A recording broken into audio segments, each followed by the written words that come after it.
তাণ্ডবের সেকেন্ড পার্টের জন্য অপেক্ষায় আছি। একজন সুপারস্টার, ওনার সাথে কাজ করার মতো সেই যোগ্যতা এখনো আমার কাছে নেই। সাকিব খানের ছোট বোন ক্যারেক্টার যদি দিই তাহলে করবো। নাটকের নায়িকা হয়েছে তো কি হয়েছে, আমাকে কেয়ার করলে আমার প্রতি দায়িত্বশীল হলেই হবে। মানুষ বলে পরিচালক মানুষ নাকি ভালো না, এই জন্য আর কি। তাণ্ডব দেখেছি, তাণ্ডব খুবই সুন্দর সিনেমা।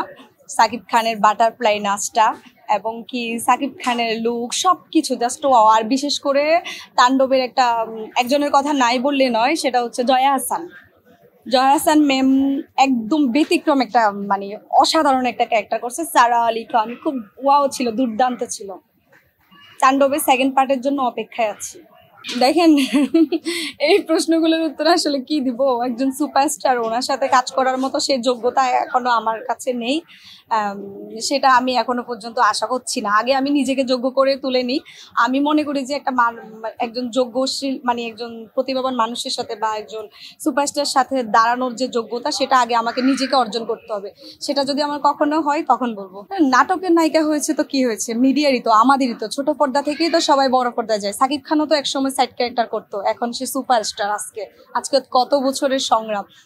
তাসনিয়া ফারিন ইনসাফে একদম কাঁপিয়ে দিয়েছে, অসাধারণ নাটক থেকে এসে। সো সাবিলা নূর আপু অনেক কিউট, মিষ্টি, সুইট একটা। আমি ওনার সাথে ভাগ্যক্রমে একটা মানে নাটকে অভিনয় করার সুযোগ পাইছিলাম একটা সিনে।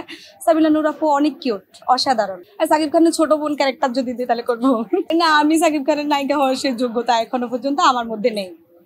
আমি নিজেকে আগে গড়ে নিই, শিখে নিই। জায়েদ খান ভাইয়া, ভাইয়ের সাথে তো মানে হাই হ্যালো হয়, খুব ভালো একটা ছেলে। আমার ভালো মনের একটা ছেলে পছন্দ, ভালো মানুষ। না, ইনকামের কোনো নির্দিষ্ট রেট নেই।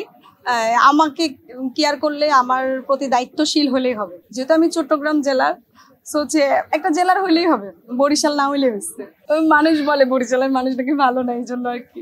প্রথম ইচ্ছা হচ্ছে আমি আমার মাকে হ্যাপি রাখার জন্য যা করার সবকিছু করব আমার মায়ের জন্য। আর সেকেন্ড ইচ্ছা হচ্ছে আমি আমার মাকে নিয়েই একটা বাড়ি করে সেই বাড়িতে থাকবো, নিজের বাড়ি। তারপর থার্ড ইচ্ছা হচ্ছে আমার যখন অনেক টাকা পয়সা হবে, আমার অনেক পাওয়ার থাকবে, তখন আমি যারা খুব কষ্টে থাকে সেই মানুষগুলোর সাথে আমি আমার সময় কাটাবো, তাদেরকে হেল্প করব। এটা কিভাবে দেখবো, এটা তো খুবই মানে জঘন্য একটা কাজ। এই যে আমি বললাম আমার ইচ্ছার মধ্যে মাকে যে ছেলে বৃদ্ধাশ্রমে রেখে আসে, যে তো কোনো ছেলে না, সে তো একটা জানোয়ার। তাকে নিয়ে কি বলবো। খারাপ ভালো সব জায়গায় আছে, শুধু যে মিডিয়ায় তাই না। প্রত্যেকটা মেয়ে সংগ্রাম যখন লাইভ করে, তখন হচ্ছে চাকরি ক্ষেত্রে, রাস্তাঘাটে টিজিং এর শিকার হয়, সবকিছু। সো মিডিয়াতে না, সব জায়গায় খারাপ ভালো মিলিয়ে আছে। যেভাবে তার জীবন লাইফ লিড করবে, সে সেভাবেই করুক, এটা যার ব্যক্তিগত ব্যাপার। আমি কখনো এরকম কিছু পাইনি, আমি জানি না। আমি তো কক্সবাজার যাইনি ভাই, কখন সে ছোটবেলায় একবার গেছিলাম, আর কখনো যাইনি, আমি জানি না। আর আমার আইফোন নাই, আমার কাছে ভিভো ফোন আছে। আমি খুব সাধারণ মানুষ, সাধারণভাবে জীবনযাপন করি। দোয়া করবেন আমার জন্য, আমি যেন ভালো কাজ করতে পারি। ঠিক আছে।